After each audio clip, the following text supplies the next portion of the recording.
Kita beralih sekarang ke pengenalan batuan beku. Jadi setelah kita mengenal batuan sedimen, kita mengenal batuan beku. Nah, kalau menurut definisi, itu batuan beku adalah batuan yang hasil pembekuan magma. Sedangkan kemarin kita sudah mempelajari bahwa di batuan beku itu ada namanya mineral-mineral pembentuk batuan atau rock forming mineral yang terbentuknya itu berdasarkan penurunan suhu dan mengikuti deret Bowen. Dan di dalam klasifikasi batuan beku itu ada batuan beku luar dan batuan beku dalam.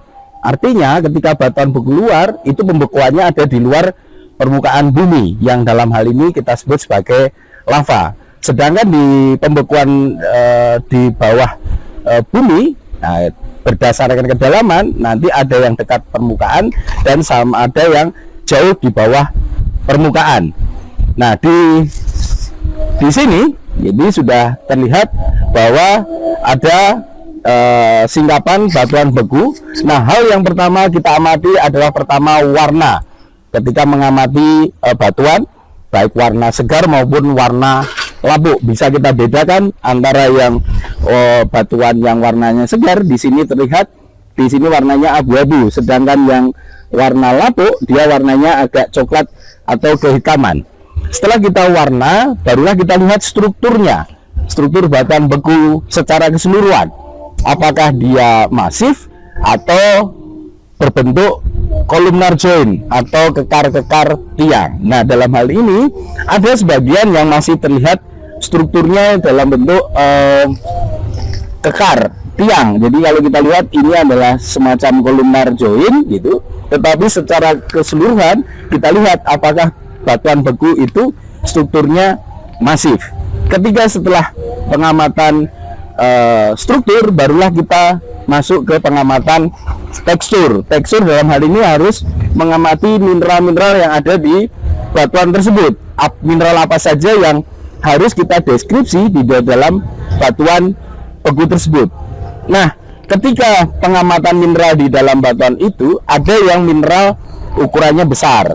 Artinya kita bisa mengamati dengan mata telanjang tanpa bantuan. Sedangkan kalau mineralnya kecil-kecil, kita bisa menggunakan alat yang namanya lup. Jadi kita lihat, meskipun ini kecil, ketika kita amati dengan lup, nanti akan terlihat mineralnya agak besar. Mineralnya itulah yang akan kita amati. Setelah mengamati tekstur mineralnya, kemudian hubungan antar mineralnya, terus kemudian komposisi mineralnya, baru nanti kita menamakan batuan beku tersebut. Nah, di sini terlihat batuan beku ini sudah mengalami proses eksogen atau proses pelapukan. Seperti yang saya sampaikan tadi di awal, selain warna segar dia ada warna lapuk. Warna lapuknya merah. Nah, pada di sini juga batuan beku secara keseluruhan juga sudah mengalami proses eksogen atau pelapukan. Di sini terlihat proses pelapukan kalau kita amati secara mendetail.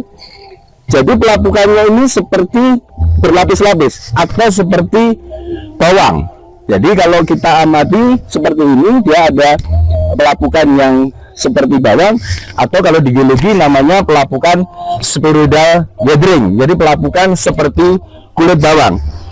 Di sini juga terlihat bahwa proses eksogen yang bekerja di sini merubah warna asli dari batuannya. Di sini terlihat warnanya relatif keputihan, sedangkan intinya ini yang disebut intinya dari batuan beku, dia masih terlihat warna aslinya, yaitu warnanya abu-abu.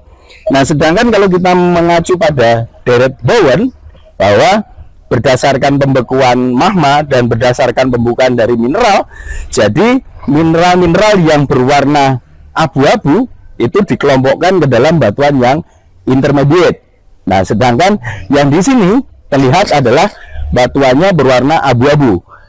Intermediate berwarna abu-abu itu perubahan dari batuan-batuan yang diendapkan pada suhu membeku pada suhu tinggi dan pada suhu yang relatif rendah, sehingga peralihan antara yang hitam atau mineral mafic berubah ke mineral basic. Jadi yang warnanya abu-abu itu percampuran antara yang mineral mafic dan mineral basic. Mineral mafic apa? Ketika kita belajar mineral pembentuk batuan, mineral mafic adalah mineral-mineral yang kaya akan Mg dan Fe. Sedangkan kalau mineral-mineral yang basic itu kaya akan felspar dan silika, atau banyak atau kaya akan unsur K dan Ca. Jadi inilah yang peralihan. Sedangkan kalau kita lihat, kalau strukturnya seperti ini, kemudian warnanya abu-abu, nah mungkin ini namanya adalah andesit atau diorit.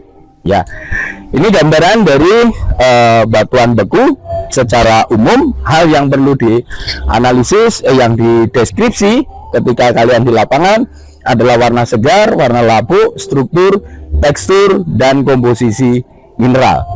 Baik, itu yang bisa saya sampaikan terkait penjelasan batuan beku. Selamat siang dan terima kasih.